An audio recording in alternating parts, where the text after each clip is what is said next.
Lugikan sa Ebanghelyo sumala ni San Marcos.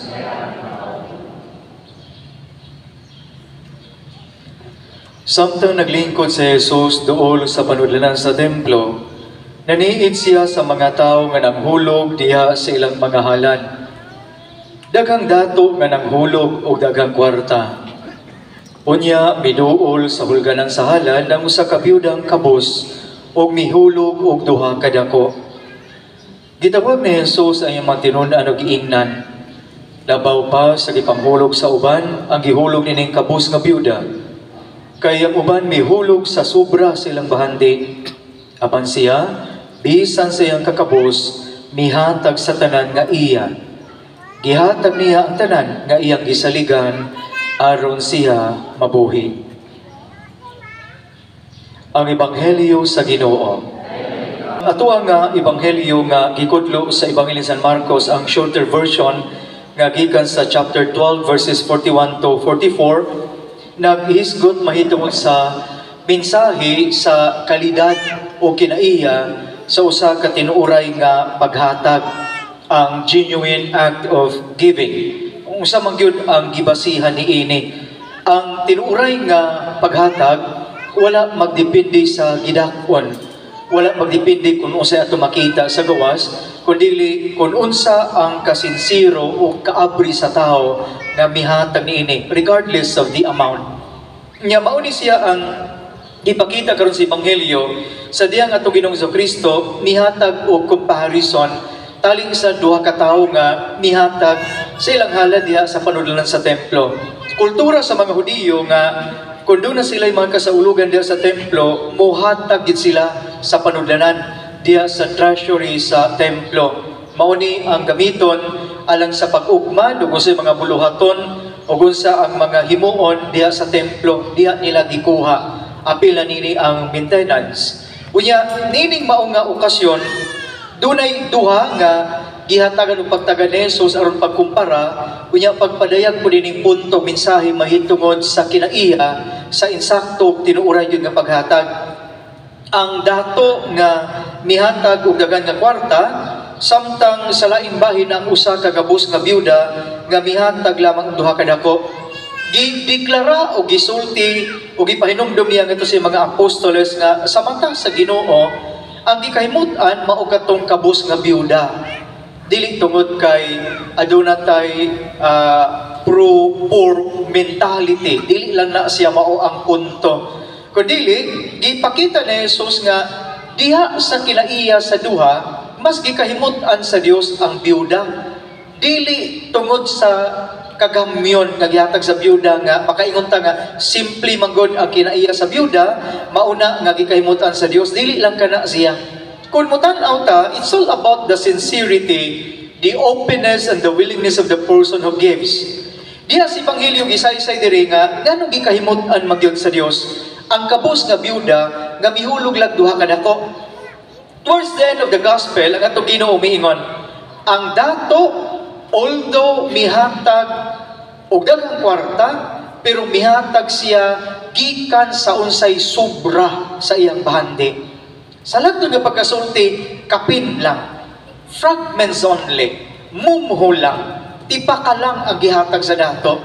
Pero sa mata sa tao, sa standard sa tao, makaingon ta nga wag anindot kay dako man di ay. Pero kung atong tanawon di ay, in the context and in reference sa iyang kinatibuk ang bahandi, bisan dako ang iyang gihatag, pero gamay ra kato tungod kay tipaka man lang.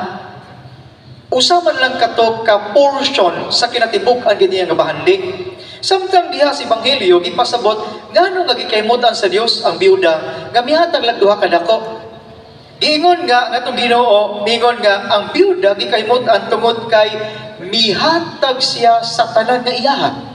Nya gibutang pagayod diri sa katapusang duha ka linya sa Ebanghelyo. Gihatag niya ang tanan nga iyang gisaligan aron siya mabuhi. Sama sa nahitabo sa first reading, ang babae sa Sarepta nga mipaambit sa iyang pan, nga mauna lang unta kato ang nahibilin alang para kaniya og sa iyang anak aron sila mabuhi. Pero iya gyapon gipaambit kini ngadto sa propeta nga mihangyo kaniya sa pagpakaon. Mausap kini ang nahitabo sa Ebanghelyo. In terms of the value of the money or in terms of the amount, dili gina mao ang nakapahimuot sa Dios. Kundi ang intention, ang kaapri, ang kasinsiro sa tao nga gahatag niini. Mauna nga gikahimutan ang byuda regardless of the 2 coins nga iya lamang gihatag. Sa kinabuhi nato, mausap kini ang gitan-aw sa Dios. Ang Ginoo is not expecting us to give more than what we are capable of. Unya, the value of our offerings is totally independent from the amount na gihatag sa imong silingan o sa imong kauban. Pananglitan. Diha sa ato karong pagsimba na amagitay mga sibot. Dili mo mabalaka kung pananglitan 5 yung ihatag, yung makaingon ta katuban 100. Yang mo pauli mo moingon, mura man ko wala daw kahimot is Ginoo kay 5 ra man kadto. Gadipindi biya na sa kaabri sa iyong kaugalingon. Kung ato na ibutang sa mais-mais nga pag-istorya ba, may atong i-apply katong dako nga kwarta og duha ka dako sa usa ka byuda. Mura ba pananglitan lang dunay taon mohatag og 5,000. Mahimuot magitag malipay kay mohatag og 5,000. Di ako'y usa nga mohatag og 5 pesos. Tingali ang impact sa 5 pesos nga gihatag, layo ra sa impact nga makakuha atensyon sa mga tao diin nakadawat o nihatag 5,000. Apan, kini maoy timan What is 5,000 to a person receiving 60 to 80,000 pesos a month? What is 5,000 to a person receiving 80,000 a month? Tipakara ang 5,000. Sa laing bahin, what is 5 pesos to a person who has an income barely 100 pesos a day? Dako kayo ang 5 pesos para kaniya. Mauni nahitabo diha sa Ebanghelyo o mauni nahitabo sa biyuda. Gamay ang amount pero dako kaayo ang impact tungod kay mao man to ay ang gisaligan. Sa kinabuhi nato, dili lang kita mo focus sa amount. Bisan kon ganahan tag sa dili, makatabang man na sa kinabuhi nato. Makatabang na sa gamit sa parokya. Labi nagdunay mga proyekto. Pero ang mas makapahimuot biya sa Dios, mao biya ang intensyon, mao biya ang kaabri sa kaugalingon. Kanilang yun mo'y ato ang una-unaon kanunay. Dili mangayo ang Ginoo gikan kanato sa unsay dili kaya nato. May it be in terms of money, in terms of talent, and in terms of treasure. Dili mangayo ang Ginoo sa unsay wala nato. Apan, expected mo gikan kanato nga mohatag og tubag ngadto sa Ginoo sa unsay iyang gihatag pud nga kanato. Ang ebanghelyo karon is not just about the byuda and not just about the rich man. Dili lang ni kabahin sa ilahang paghulog. Dili lang ni kabahin sa amount kay ilang gihatag. Ang ebanghelyo karon adunay nagpahipi nga mas lalong pagayon nga adunay third person behind the 2 individuals na mihatag. Ang Diyos. When God gives, it is not out of surplus. It is not just mere crumbs. It is always the best. Kung ang Ginoo muhatag nato, dili biya na sobra. Dili po na tipaka. Kung ang Ginoo muhatag o mutubag sa pag-ampo, dili mantinil. Mauna nga trust Him that the moment He answers our prayers, it is always the best. Ya kini ra gyud atong hinumduman ha.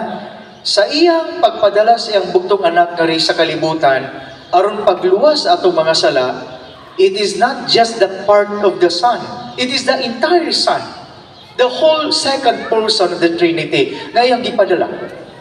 Sa dihang gaplano siya nga iyang luwason ang kalibutan gikan sa pagkamakasasala, wala siya mo padala rag mga propeta. Gipadala niya ang pinaka-the best. ang iyang anak.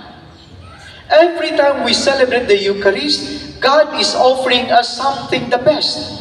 Mauna nga sa Eucharistia, what we receive during communion is not just a symbol, but His real body. And it is the best offering nga gihatag sa gulri ka nato. Sa kinabuhi nato, kana mo'y atong tan-ahon o hinumduman kanunay. Ang Ginoo muhatag sa unsay pinakamaayo gayon ngadto sa tao. But the question is, mao ba pod ni ang tumagpod sa tao ngadto sa Dios sa matag higayon nga gihatag sa Dios nga kanato ang pinakanindot o pinakamaayo gayon. Sad to say nga ang tao usahay mantinilan ang Dios. Sama pananglitan kung mangutan nata, uy nga nang wala magkakasimba, kapoy, wala pamanggukoy panahon, pagkasaya nga. Unya nag na ako'y extra time. So tanawa, kinida ang linya, nagpasabot na nga atong Ginoo atong hatagan lang extra. Ay busy pamanggug ko, wala ko'y lugar. Unya nagmakalugar ko. Sa lagtod nga pagkasulti, ang Ginoo mantinilan ra. Kaya maura ba ni kasagarang mahitabo nato? I-offer po ng imapong gamayng talento for the Lord. Ay unya nagug maka-extra ta gamayng panahon. Niining mga puntuha, realidad nas kinabuhi, nga while we receive what is best from God, we respond to God only crumbs and fragments of what we have. Kana mo'y luoy o usa kadako nga trahedya sa kinabuhi nato. Gadawat tag nindot sa Ginoo, gadawat tag pinakamaayo gikan sa Ginoo. Pero usahay ang atong itubag ngadto sa Ginoo, mantinel ra, tipaka ra. While it is true nga ang Ginoo dili mangayo og unsay wala nato og unsay sobra, dili siya mangayo og unsay dili kaya nato, pero ato po ng dakong obligasyon ang pagpasalamat kaniya o pagkahatag nato kaniya sa unsay pinakanindot nga ikahatag nato ngadto kaniya. And talking about the best response and the best offering, we can bribe God with any amount. And no amount can replace the best offering nga ikahatag sa Ginoo gikan sa tao, except sa offering of person nga ikahatag sa tao.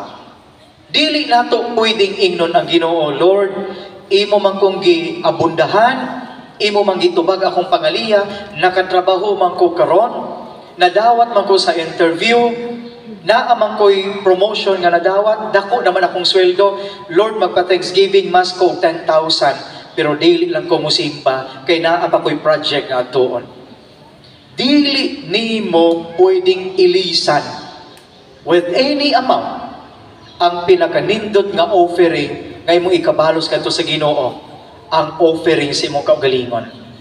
Mauna nga bahalag wala kay Thanksgiving Mass nga ika-offer madomingo, basta kay ang imong presensya diha sa misa mao ang pinakanindot nga offering nga imong ikahatag ngadto sa Ginoo.